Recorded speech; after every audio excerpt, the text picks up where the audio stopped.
I don't know why I was so nervous. I've been dating my childhood friend Maxwell Anderson for 8 months now. Some days it still left me awed that a man I'd grown up with and secretly crushed on for most of my adolescence was now part of my life. My love life.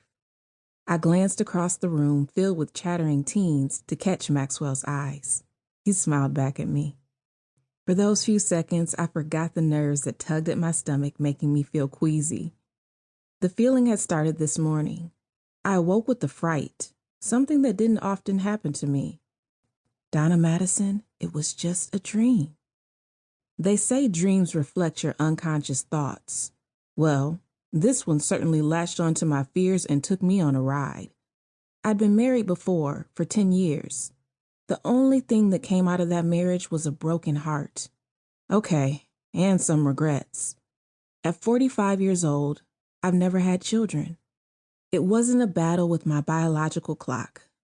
Endometriosis had been my enemy. My ex-husband and I had occasional conversations about adoption that never came into fruition. The ultimate smack in the face came when someone who could and did carry his child led to my failed marriage. It's taken me 5 long years to overcome that hurt and even begin to consider dating. That's when Maxwell stepped in. Literally. He just walked up to my table where I'd been impatiently waiting while starting to succumb to the fact that I'd been stood up. On a first date. It would have been so easy for me to go back to my regular weekend routine that night, binge watching Netflix or Hulu in my PJs with unhealthy snacks lined up in front of me. Old folks sing about how God is an on-time God. I fully agreed with that testament. I smiled again, trying to bring myself back to the present. It was Ashley's birthday. Ashley was one of Maxwell's 3 children, and today she was turning 15. On this Saturday afternoon, despite the chill outside, it was warm and energetic inside the Andersons' family home, probably because of all the teenagers in the room. Ashley was such a beautiful girl. Compared to her peers, I could see she was above and beyond mature. The 9th grader looked exactly like her mother, a mother who'd sadly passed away from breast cancer almost 3 years ago. This young girl, along with her twin brothers, were growing up without the most important role model in their lives. I had no idea where things were going with Maxwell, but I knew from the beginning he was a package deal. A package with a vibrant past, now tinged with grief. Alex and Adrian, Maxwell's boys, were easy. Both 16, they reminded me so much of Maxwell at that age. They were polite and answered my questions, but they were boys. Even Maxwell had a hard time getting them to talk to him, so I didn't expect much. From the first time I met Ashley, I knew it wouldn't be easy for her. Nobody wanted someone replacing their mother. Not that I could. I was definitely nobody's replacement. But knowing how much I treasured my own mother, my heart went out to her. I felt if I was going to be a part of Maxwell's life, that I needed to be there for his daughter. How could I?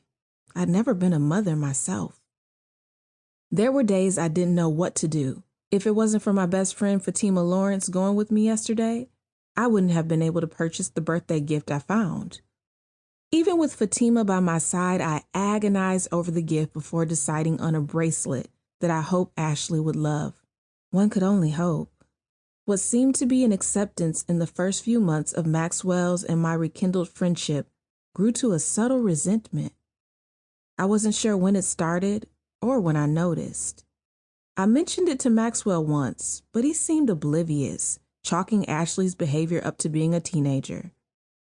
I didn't doubt her raging hormones could be blamed, but I come to the crippling realization the girl didn't really like me much. From what I could gather from Maxwell, he hadn't dated at all since his wife's death. I've been the first woman in their household since Allison Anderson passed away. I believed it was okay when I was introduced as a childhood friend, but to be a girlfriend seemed to be met with a disdain from Ashley that I couldn't overcome. So I prayed for patience and the words to say. Even prayed this child would like her birthday gift, because I was happy for the first time in what felt like a lifetime.